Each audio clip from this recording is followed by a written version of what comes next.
Well, good morning, world. Hello, world. It's Barbie Lee. It's shake talk time. It's shake talk time. It's shake talk time.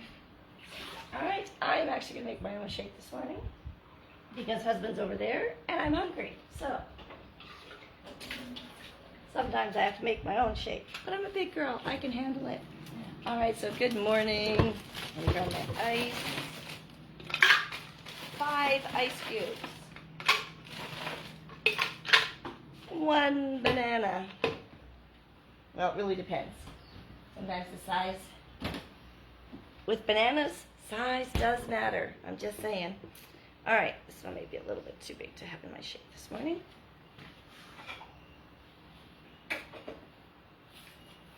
Ooh, there we go. All right, so good morning. Shake talk today. This is a crazy one. Okay, so on my Facebook page yesterday, I posted about cutting the pumpkin open at the bottom. I'm like, who knew and didn't tell me? This is what I want to know. Who knew and didn't tell me? This is what I'm kind of curious about. So far, everybody, I didn't know. And I'm sitting here thinking, and I says to husband, I'm like, husband, I am 55 years old. How is it that in 55 years, okay, so maybe let's go 45, 48 years since I've been able to, cut my own pumpkins. How did it never occur to me to cut the bottom off the pumpkin, cut the bottom off, take all the insides out, put it back on, put the candle on it, put it on top. Instead of trying to burn your hand putting the candle and whatever else you put inside. Or cutting the top so it's exactly the right shape to fit back on, and you have to make sure it sits exactly. Like, it's a whole thing. How is it possible? I'm a smart individual. You're all smart individuals. How is it possible it never occurred to us to do it from the bottom? And then I got to thinking, what else do we just do? Because it's something we've always done. And it reminded me of a joke. A story, not really a joke, but kind of funny. So a lady is preparing a ham, and her husband's watching her. And he's like, why do you cut the ends off that ham?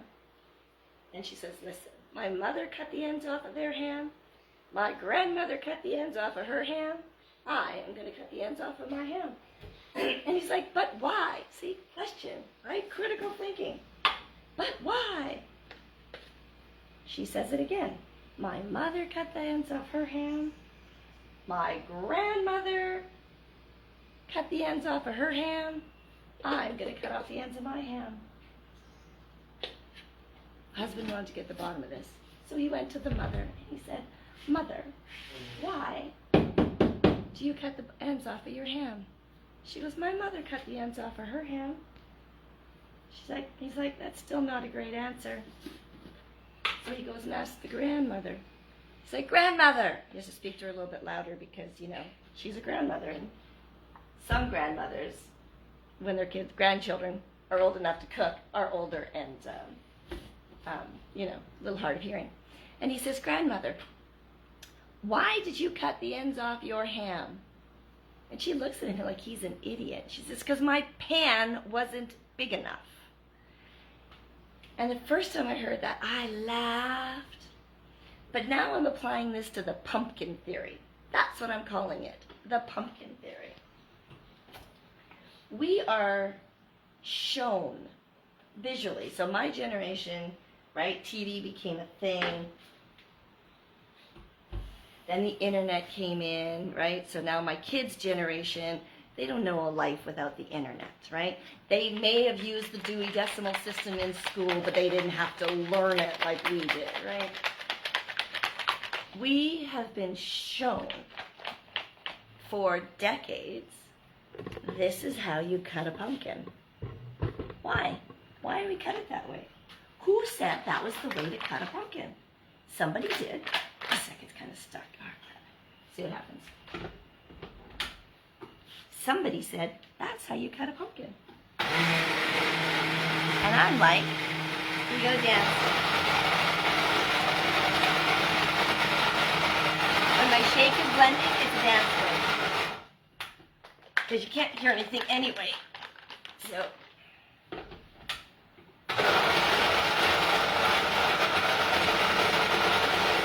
not allowed to play any other kind of music on my Facebook Lives because they lock them out. But my blender, it's shake time. Get it? It's shake time.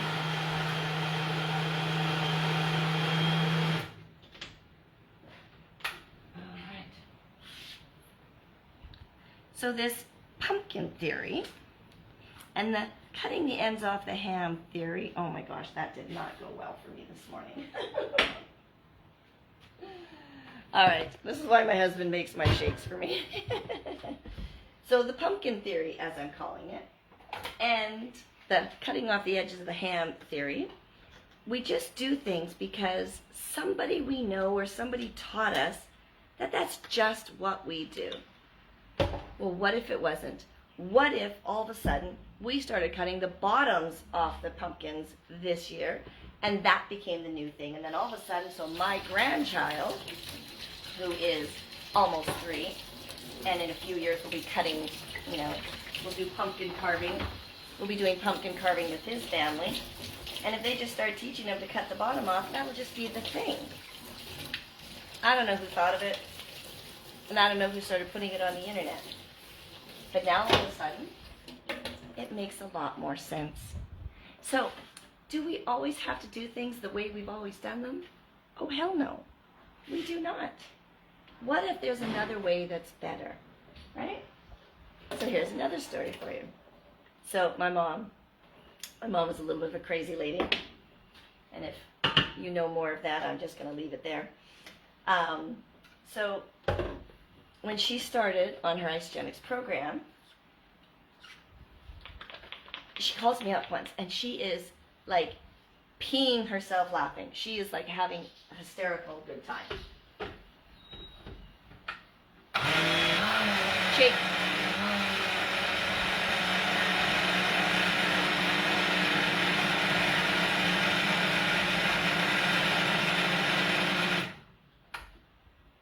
So she's having a hysterical good time. I'm like, Mom, have you been drinking? Do I need to come and get you? Because I'm thinking, she's been drinking, she can't drive, she's having too much fun. She's like, oh no, I'm in the grocery store. I'm like, seriously? What is so funny in the grocery store? And she says, I'm putting my food from the shopping cart onto the little conveyor belt, and I'm thinking, who put apple pies in my cart? And I'm like, what? She goes, I have 2 apple pies in my cart. I'm like, okay. And she goes, I don't want to eat the apple pies. I'm like, so how'd they get in your cart? Or she says, I didn't put them in my cart. I'm like, well, how'd they get in your cart? And she says, I don't know. I probably put them in my cart. And I said, if you don't want apple pie, why'd you put them in your cart? And she said, because I always put apple pie in my cart. And we laughed. And it wasn't until she started doing something different, meaning her Isogenics products, that she didn't want to put apple pies in her cart. But she's always done it, right? It's something that every time, and she had 2 because they were on sale. So she not only put 1 pie unknowingly, just because it's something she always did, she put 2 in her cart. So now we've always cut the top off the pumpkin. Why didn't somebody cut off the bottom? It makes way more sense. You cut a nice straight line across the bottom. You clean it all out. You get a nice big hole on the bottom. And then you just put the bottom back on, or you put your candle in, put your bottom back on, and boom, you have your thing. And then a friend of mine said, oh, sprinkle a little cinnamon in there too. It's good aromatherapy. I'm like, oh my God, that's amazing. Let's do that. So you cut the bottom of the pumpkin off. You don't cut the ends of the ham unless it doesn't fit in your pan. And you don't buy apple pies just because you've always bought them. So the question is, what are you doing?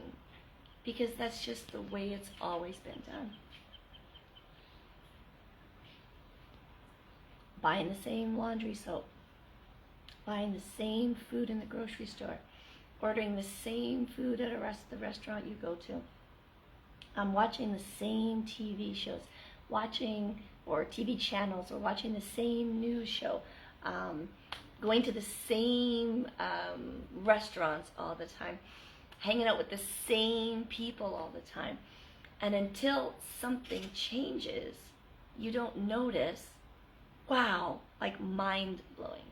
Because this pie nut, I'm calling it the pumpkin theory. It's mind-blowing. How is it that we never? So I have friends who answered on my post. You can go on my Facebook post and look. I have friends from Canada, the United States, and Mexico. We all cut it from the top. Why is that? Because somewhere along the way we saw to cut the pumpkin from the top. And why did this young bride cut the ends off her hand? Because her mother did it and her grandmother did it. Her grandmother did it because her pan wasn't big enough. Why do we do what we do? Such a good question. Such a good question. Ask yourself. Oh, that's a chunk of shake. Hold on, let me just eat that. Husband really should make my shakes. I heard. So I'm going to challenge you today, and maybe every day for the rest of your life. What are you doing that you're just doing because it's something you've always done? Maybe it's a feeling. Maybe the same thing triggers you. Oh my gosh, I watched this thing on Instagram. I love Instagram. I love Instagram Reels. When I can't fall asleep, I just scroll a little bit, and it usually puts me to sleep. But I watched one the other day about the dude is like, and when I'm around my family for the holidays, they just push my buttons, and they know what buttons to push, and we can't get along, and they just push those buttons. And the therapist is sitting there drinking her little latte, and she's like, well, what if you didn't have any buttons for them to push? And then the camera pans the group. Everybody does that, right? Because it's always somebody else pushing your buttons. Well, what if you didn't have those buttons to push, right? When we get into these patterns, we do it just because we saw it. It became something we did. We've always done it that way. What if we didn't? What if we didn't always do it that way? Could you imagine how different your life might be? When my friend introduced me to isogenics, I'm like, I always eat like bacon and eggs, or waffles, or pancakes. That's what I eat for breakfast. I'm not doing shakes for breakfast. She goes, give it a try for 30 days. I'm like, fine, I'll try it. 20 years later, here I am drinking my shakes because they make me feel so good. But if she wouldn't have introduced me to isogenics, if she didn't have the guts to say to me, hey, shut up and eat this, it's not going to kill you, I may never be here, literally and figuratively, but more likely literally. Here's the thing. Take a look at what you're doing in your everyday life. And here's the thing. If you love your life, and you think it cannot get any better, then go ahead, live that way. But I know, even the people that love their life, there are things in their world that can get better. So for example, their health, right? Financials, maybe their job, maybe they don't like their apartment, something about it. Maybe there's too many dogs barking down the street. I don't know. There is something that you are not totally 100% satisfied with in your life. So just take a look at how you're dealing with that. Take a look at how you're living with that, right? I'll just live with it, right? You only get maybe 90, 100 good years? Like, that's it. And do you really want to live someplace you don't want to live? Do you really want to not have money to do the things you want to do? Do you really want to not be in relationships that you want to be in? Like, come on, life is way too short not to be juicy and delicious. And yes, this all started with a pumpkin. The pumpkin blew my mind. And when it blew my mind, it blew it open to start me thinking about how many other things am I just doing and not thinking about to make me better, or to make the situation better, or to make my relationship better, or my finances better, or my body better, or like, seriously, Do I want to keep living exactly the same way? Ugh, what's that phrase that says, don't live the same year 75 times and call it a life? Ooh, that doesn't work for me, right? Now, I said some of you might be very happy. I personally think you're blissfully ignorant, but that's just me, and you can be offended. Ooh, I pushed a button. Ooh, I pushed a button. Maybe get rid of your buttons. Yeah. Here's the thing. Life is too freaking short for it not to be juicy and delicious. Cut off the bottom of that pumpkin. See how that... I want to buy a pumpkin this year just to do it. Just to say, at 55, this is what I learned. We're buying a pumpkin. No, I'm buying a pumpkin. We're buying a pumpkin. The birds will eat it. Eating everything else. Right? We had to buy a new bird feeder. That's a whole other conversation. Here's my challenge for you. Stop for a moment and think about what you're doing. Right? Don't just do things because you've always done them. I'm going to leave you with this. I saw on Instagram how to, it's a brain hack. So, when you brush your teeth, can you see it? No, I gotta move this back a little bit. When you brush your teeth, you can stand in the mountain pose and you brush with your opposite hand. That's how you brush your teeth. I'm like, okay. It's a brain hack. It's supposed to make sure you're staying young at heart. So my friends, what are you doing that you're just doing and you're always doing?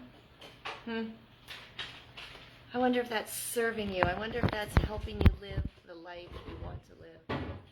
Or maybe, just maybe, you can give it a second thought. And maybe it'll blow your mind what's possible. Cheers, mi amigos. Have a great day.